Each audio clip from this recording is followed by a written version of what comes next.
Welcome to Jai's healthy kitchen. இன்றைக்கி நம்ம பார்க்க போகிற ரெசிபி என்ன அப்படின்னா ராகி புட்டு. ரொம்ப சுலபமாக நம்ம ஒரு பிரேக்ஃபாஸ்ட்டுக்கோ டின்னருக்கோ வந்து இந்த ராகி புட்டை செஞ்சிடலாம்.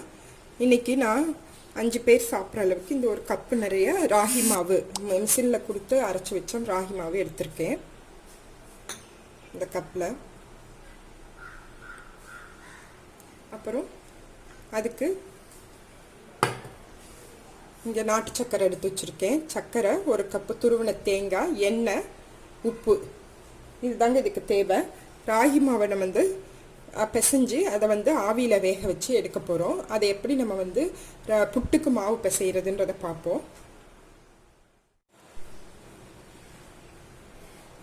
இந்த ராகி மாவை ஒரு பாத்திரத்துக்கு மாற்றிடுறேன்.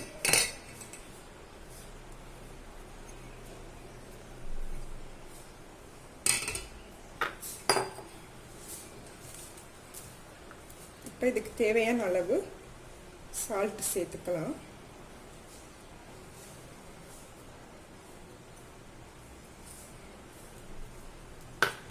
சால்ட் சேர்த்துட்டு இதை நல்லா ட்ரையாக இப்படி நல்லா வந்து இந்த சால்ட்டு நல்லா மிக்ஸ் ஆகிற மாதிரி கையால் நல்லா கிளறி விட்டுருங்க.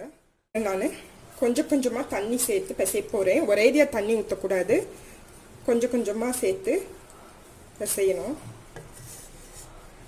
தண்ணியை எடுத்ததும் உடனே ஊற்றிடாதீங்க. லைட்டாக ஒரு ஸ்பூனாக தான் நம்ம வந்து ஊற்றி கிளறி விடணும்.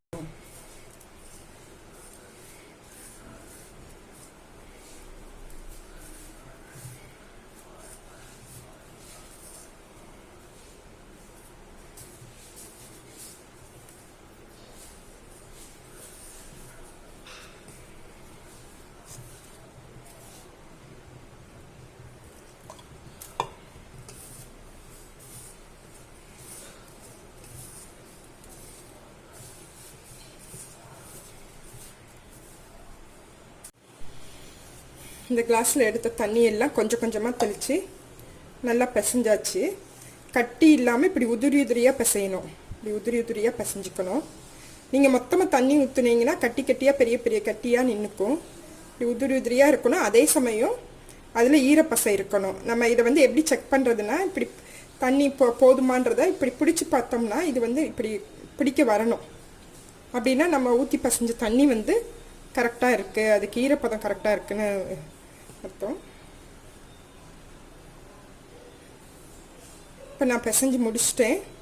இதை அப்படியே இட்லி பானையில் வேக வச்சு எடுத்துருவோம்.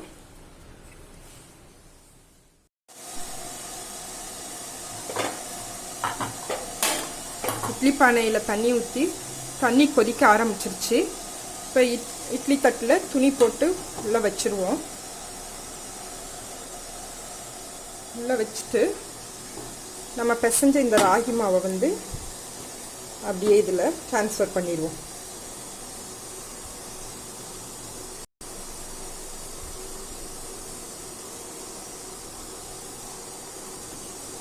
நல்லா உதிரி உதிரியாக வருது பார்த்தீங்களா, கட்டி இல்லாமல்.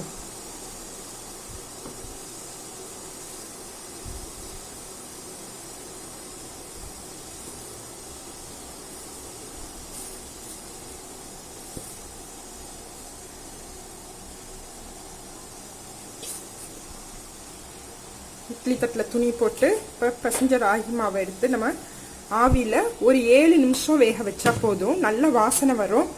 ராகி மாவு வெந்தது நல்லா வாசனை வரும். அப்போ நம்ம ஆஃப் பண்ணிடலாம். 5 to 7 மினிட்ஸ் தான் இது வேக. வெயிட் பண்ண ஒரு 7 நிமிஷம் ஆயிடுச்சு. வெந்துருச்சான்னு பார்ப்போம். நல்லா ஆவி வருது. வெந்துருச்சான்னு பார்ப்போம்.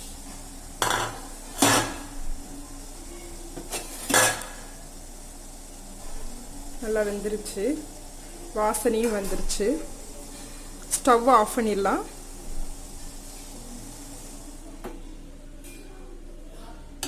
ஒரு பவுலுக்கு ட்ரான்ஸ்ஃபர் பண்ணிடலாம்.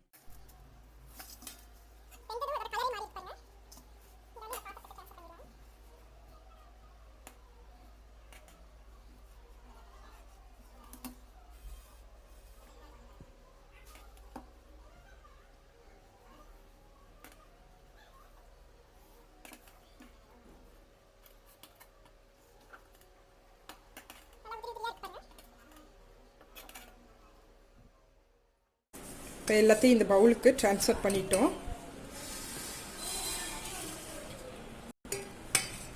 வேக வச்ச ராகி வந்து ஃபுல்லாக இந்த பவுலுக்கு ட்ரான்ஸ்ஃபர் பண்ணியாச்சு. இதோட வந்து நம்ம சர்க்கரை உங்கள் சுவைக்கு ஏற்ற மாதிரி சர்க்கரை சேர்த்துக்கோங்க.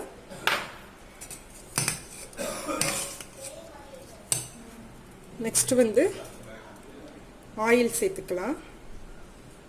நல்லெண்ணெய் தான் சேர்க்கணும் இதுக்கு.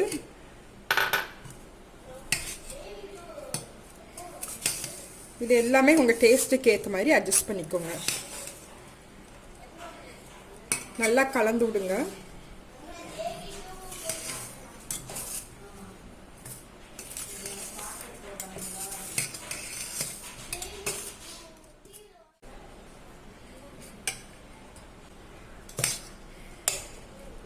ரொம்பவே சத்தான பிரேக்ஃபாஸ்ட்டு.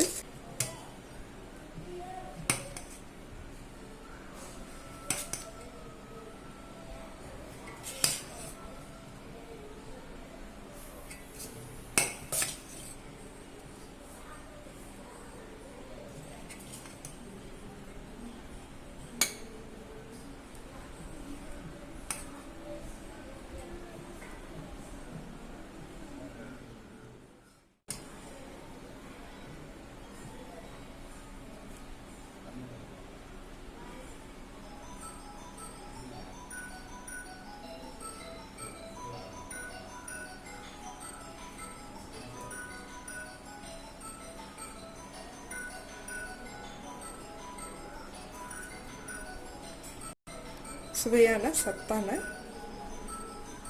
ராகி